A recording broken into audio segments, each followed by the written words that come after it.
Hi, physics students. So today we'll be learning a lesson on Newton's second and third laws, doing some practice problems, learning about the equations, all that good stuff. So let's go ahead and get into it. So the very first thing we're going to learn about is Newton's second law, and we're going to learn about the equation. So the equation, you may have seen it before, but it's simply that F, or force net, is equal to mass times acceleration. So in other words, the net force is equal to the mass of an object times the acceleration of the object at that point in time. Now, we can often rewrite this equation into its more popular form, which is the acceleration that an object is experiencing is equal to the net force on the object divided by the mass of the object. And then finally, there is another way that we can rearrange this equation so that instead of having F net on one side or acceleration on one side, we'll just isolate mass on one side. So we can also rewrite this equation to say mass is equal to F net divided by the acceleration.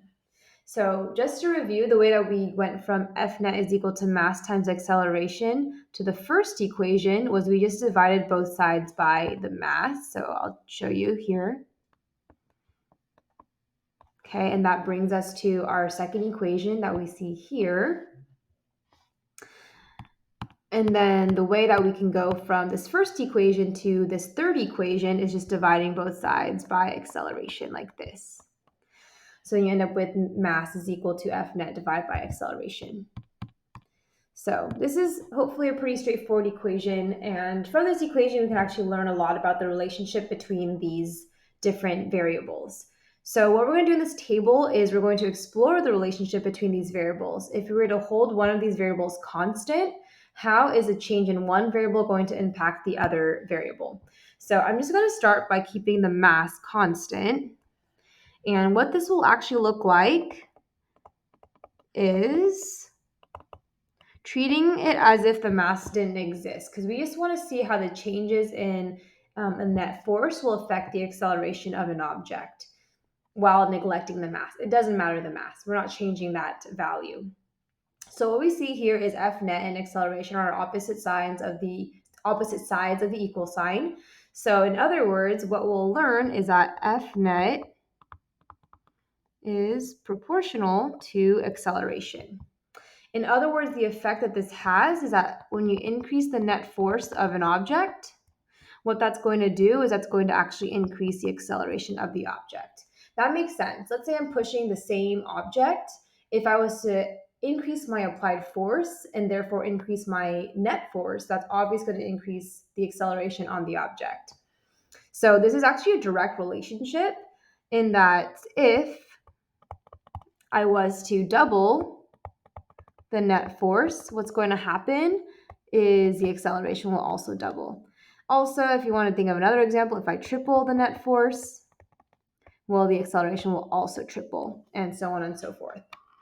If I was to graph this relationship, how it would look is, again, as I change the net force, the acceleration will change in a directly proportional manner. So as one goes up, the other also goes up. The next thing I'm going to hold constant is acceleration.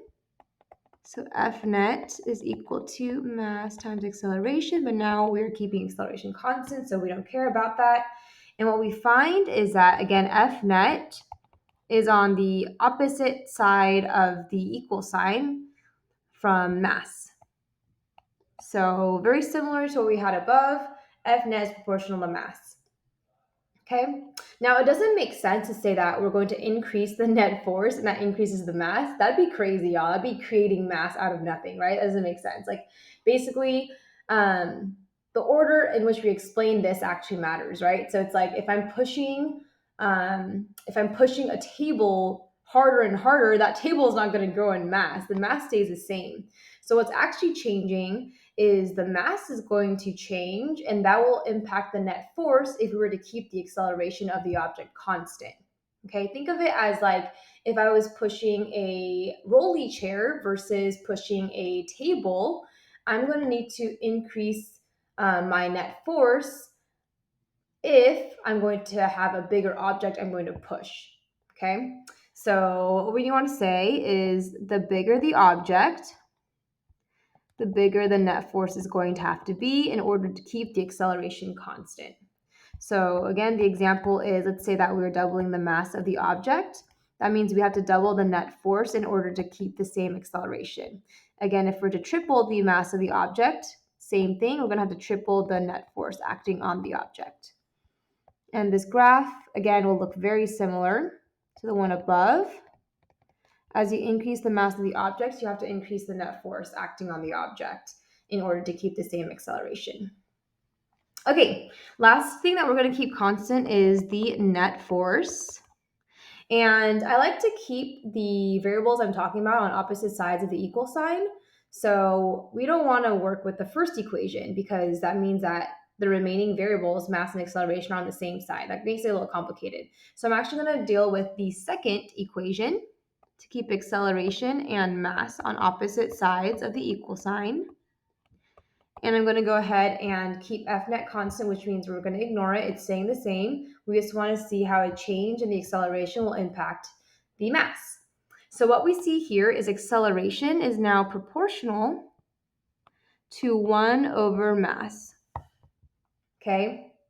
So if you just plug in random numbers, the same number for both values, you will see that the bigger the mass, the smaller the acceleration is going to be, right? So let's say the mass is 2. That means acceleration is going to be 1/2. If the mass is 3, acceleration is going to be proportional to 1/3. And so the bigger the mass, the smaller the acceleration is going to be. So as mass increases, given you're applying the same net applied force and having the same net force on the object, as mass increases, acceleration on the object decreases. Now, I know these variables all sound crazy, but just think about the things you've experienced in the real world, right? If we're going to have the same net force on an object, the same net basically applied force, if you think about it, if the mass of an object increases, then the acceleration that's happening to the object is going to go down. It just makes sense based on real world phenomena. So what this looks like is if we were going to double the mass, that means that the acceleration is going to be cut in half. If we're to triple the mass, the acceleration will be 1/3. Okay, so now instead of having a direct relationship, this is actually going to look more like an inverse relationship. Okay, kind of like a downward curve. All right, so now that we understand the relationship between these variables, we can solve some problems using Newton's second law. So this one over here says the engine of a 2,000 kilogram car provides a forward force of 2,000 newtons when the car is going 30 meters per second on the freeway. There is an air resistance force of 500 newtons. And we're going to start by drawing a free body diagram of the car. And then we'll label all the forces. So here's the car, mass of the car right there. And it is 2,000 kilograms. So we know there's definitely a gravitational force acting on the object. Now this car is on the surface, so there's going to be a normal force. This car is moving forward. There's a forward force, so there's going to be an F applied. And then there's an air resistance force, so F air, that's working against the motion of the car. So what are we given? We are given the mass of the car, 2,000 kilograms. We see that F applied is 2,000 newtons. We see that there's air resistance, and that is 500 newtons. Those are all the relevant pieces of information. What we're trying to solve for is the acceleration of the car. And here's where things get interesting. When we deal with these types of Newton's second law equations, we are dealing with definitions of net force. And there's 2 definitions now. The first definition is what we've already learned, which is that F net is the sum of all forces. Now, you can look at for F net in 2 directions, either horizontal direction or the vertical direction. Right now, we only care about the vertical direction because that's where there's an acceleration, because there's a net force, an unbalanced force acting in the horizontal direction. Okay, clearly one side is going to be greater than the other side, and that's causing an acceleration. So I'm just going to ignore the vertical direction F net in that direction is 0. There's nothing exciting happening there. But in the horizontal direction, there is a net force. And so what we do to find the net force is we take the forces to the right minus the forces to the left. Again, we're looking at the magnitude. So magnitude of the forces to the right minus the forces to the left. So in this case, it's F applied minus F air resistance. Okay. And then we use the second definition of F net based off of Newton's second law, which is that the net force is equal to mass times acceleration. If you notice, both of these equations equal F net, so really we can set what's remaining equal to each other as well. So that's what I'm going to do. Okay, I'm going to set this green portion equal to this other green portion. So what I'm going to see is F applied minus F air is equal to mass times acceleration. And then now we can actually plug in our values and solve for the unknown. Okay, so F applied is 2,000, and then F air resistance is 500. And we're going to say that it's equal to the mass, which is 2,000, times the acceleration. Okay, so then we can continue to solve for A, and we're going to have 1,500 is equal to 2,000 times A, divide both sides by 2,000, and acceleration is going to be equal to a positive 0.75 meters per second. And since it's positive, let's just clarify that this is traveling to the right. So it's a rightward acceleration. Okay, so that's our first answer. Okay, let's go and try this next problem. So it says a 5-kilogram bucket is lowered by a rope at a constant 2.5 meters per second. Some key things here is a constant 2.5 meters per second. We'll talk about why that's important. So here is our bucket. You can say mass of a bucket. And there's obviously going to be a force of gravity. And there's also going to be a tension force because we have a rope. So if you notice, I actually drew these equal to each other, and that's because of the hint that we're moving at a constant 2.5 meters per second. Because it's constant, what that means is there is no acceleration. And if there's no acceleration, that means that F net is equal to 0. So sometimes in these problems, you have to read between the lines to understand what information we're given. Okay, so what we're given is mass is 5 kilograms, acceleration is equal to 0 meters per second, and F net is equal to 0 as well. Okay, and I think that's all we need for now. So what we're trying to solve for is tension. The equations we'll use, again, is F net is equal to, in this case, since we're looking at just the vertical direction, the upward forces minus the downward forces. F net is also equal to mass times acceleration. Again, I'm going to set these equations equal to each other. So Ft minus Fg is equal to mass times acceleration, since they both equal F net anyways. What I'm also going to do is I'm going to extend this out, and because we know Fg is equal to mass times acceleration due to gravity. So I'm going to rewrite this as Ft minus mass times acceleration due to gravity is equal to mass times the acceleration. And then we can go ahead and substitute and solve. So Ft is equal to, Ft minus 5 times 9.8 is equal to 5 times 0, that just becomes 0. And so Ft is really equal to 0 plus 49, because we're now adding this 49 to both sides. And so force of tension, or tension force, is equal to 49 newtons upward. Okay. And moving on to the next problem, now we have a rocket. So in this rocket, it has a 500 kilogram rocket. So again, we're going to have force of gravity. And this rocket is accelerating upward. So I'm actually going to draw this upward arrow a little bit longer. And I'm actually calling this F thrust. I know some people will call it applied force, but if I'm looking at part B, it's asking us for the thrust of the rocket. And also question 3 literally writes, what does the thrust of a 500 kilogram rocket need to be? So I'm just labeling it as F thrust, pointing upward. So mass of rocket, just to label that. Okay, so what we're given is mass of the rocket is 500 kilograms. Acceleration is going to be 2 meters per second, and that's pretty much all we have. What we don't know is the thrust of the rocket. The equation that we are going to use is the same one.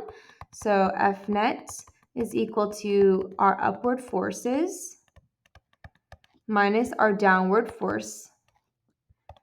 F net is also equal to mass times acceleration. I'm going to set these equations equal to each other. So it's F thrust minus the force of gravity is equal to mass times acceleration. Now we can, again, convert the equation for the force of gravity. Since we're not given the actual weight, we're given just mass. So we're converting that equation to mass times gravity. And then now we can plug in all of our givens. So F thrust is equal to, oh, sorry, I keep doing that. F thrust minus 500 times 9.8 is equal to 500 times 2. So F thrust minus 4,900 is equal to 1,000. F thrust is equal to 5,900 newtons. It's positive, it's going upwards. Okay? And moving on to our final practice problem for Newton's second law before we discuss Newton's third law, we have a 7 kilogram package pushed along the floor with an acceleration of 5 meters per second, and the applied force is 10 newtons. So here's the mass of our package. There's an applied force, there's a force of gravity because this package has mass. It is pushed along the floor with an acceleration, okay, 5 meters per second, so that's F applied. And we have normal force, which is equivalent to the force of gravity. And finally, we actually do have the force of friction. Okay? So what we're given is the mass is 7 kilograms. Acceleration is 0.5 meters per second, and F applied is equal to 10 newtons. What we're trying to solve for is the force of friction, because there's some friction that's holding back the mass from accelerating to its full potential based off of the applied force. Okay, so friction taking a little bit away. Again, our equations we're going to use is based off of the net force we're interested in. So we only really have one unbalanced force, which is to the right, and so that's in the horizontal direction. We really just care about F net in the horizontal direction. So it's going to be F applied minus the force of friction. And the second equation is going to be F net is equal to mass times acceleration. Again, we're going to set these equations equal to each other. So F applied minus F friction is equal to mass times acceleration. All right, so we're going to go ahead and now substitute the values for each of these variables into the equation. So F applied is going to be 10 newtons. I'm going to subtract F friction from that. Our mass is 7 kilograms and our acceleration is 0.5. And then we just use algebra to solve for F friction. So 10 minus F friction is equal to 3.5. Subtract 10 from both sides. You end up with negative F friction is equal to negative 6.5. You can cancel that negative out. So you get F friction is equal to 6.5 newtons. However, if you notice in the diagram, friction is actually pointing in the leftward direction. So what this tells us is that the direction of friction is actually going to be a negative 6.5 newtons, and we can specify it is in the leftward direction. All right, so our final thing we're going to talk about here is Newton's third law. And what Newton's third law tells us is that when two bodies interact, they apply forces to each other that are equal in magnitude and opposite in direction. So in other words, what we're talking about or looking at here in Newton's third law that's different is we're looking at the interaction of two objects. Whereas in Newton's second law, we were just focusing on a free body diagram of one object and seeing all the forces acting on that one object. So now we're focusing on what happens when two objects interact or collide with each other. So I have two examples that we can kind of talk about and try to understand Newton's third law through these examples. So the first I want to bring up is bowling balls. As they travel down the bowling alley, you will hit the bowling pin, and what do you see? You see that bowling ball is going to knock down those pins, and those pins go flying backwards. So how come the bowling ball isn't as affected as the bowling pins? That's what we see in real life. So Newton's second and third law actually help us explain that. So let's just diagram the situation. So we're going to have our bowling ball, okay, and it's rolling down the bowling alley, heading towards our bowling pin. Okay, at some point they're going to actually interact and collide. So I'm going to draw that instant before we have the result of the bowling pin flying backwards, and then the bowling ball is just continuing on its journey. So in this moment, what we're actually seeing is an interaction of the two objects when they make contact. So we have the bowling ball, right, acting on the bowling pin from the left to the right. So I'm going to call this the force of the ball on the pin. And we also have the force of the pin pressing on the ball.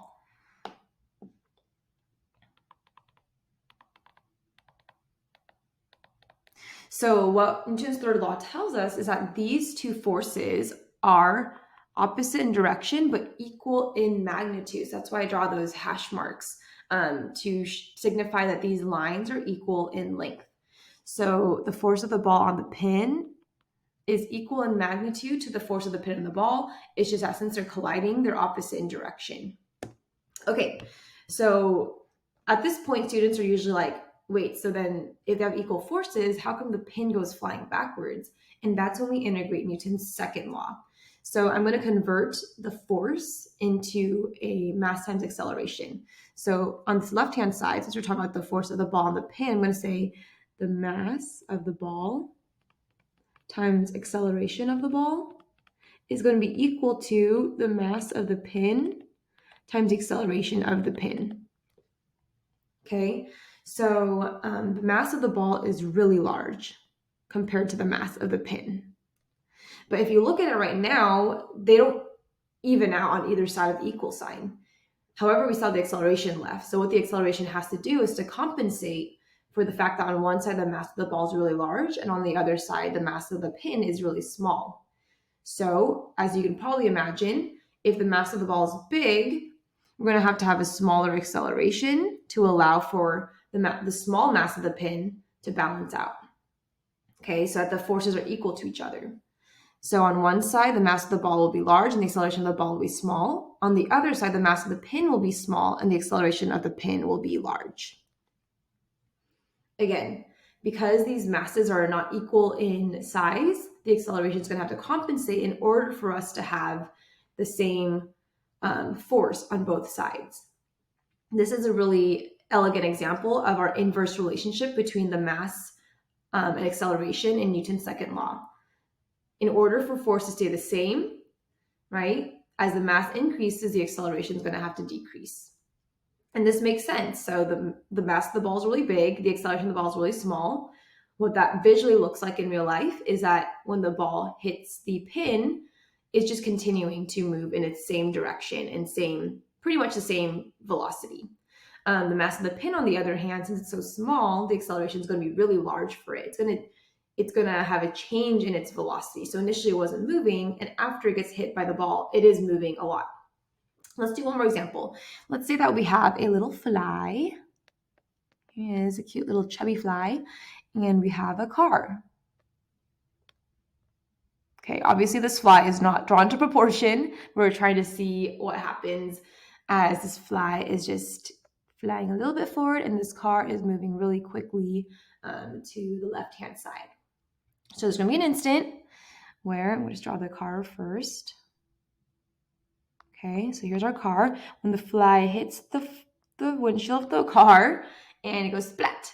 So again, in the moment of the collision, we're going to have the force of the fly on the car. I'm not saying fly minus car, by the way. I'm saying fly to the car. And we're going to have the force of the car on the fly. Obviously, they're opposite direction because they're colliding against each other. And Newton's third law tells us they're also equal in magnitude. So why does the fly smush and unfortunately die, and the car just goes on as normal? So that's when we integrate Newton's second law. The mass of the fly times the acceleration of the fly has to be equal to the mass of the car times the acceleration of the car. Okay, so the mass of the fly obviously is tiny, whereas the mass of the car is humongous in proportion to the mass of the fly. So to compensate and to make up for that difference in masses, the accelerations have to adjust. So for the small mass, the acceleration is going to have to be really large. And for the big mass, the acceleration is going to be really small. So what that shows us is that the fly is going to experience a really large acceleration, whereas the car just continues to move on as per usual. I hope that this video was helpful in reviewing Newton's second and third laws, and I look forward to seeing you in class. Thank you so much. Bye.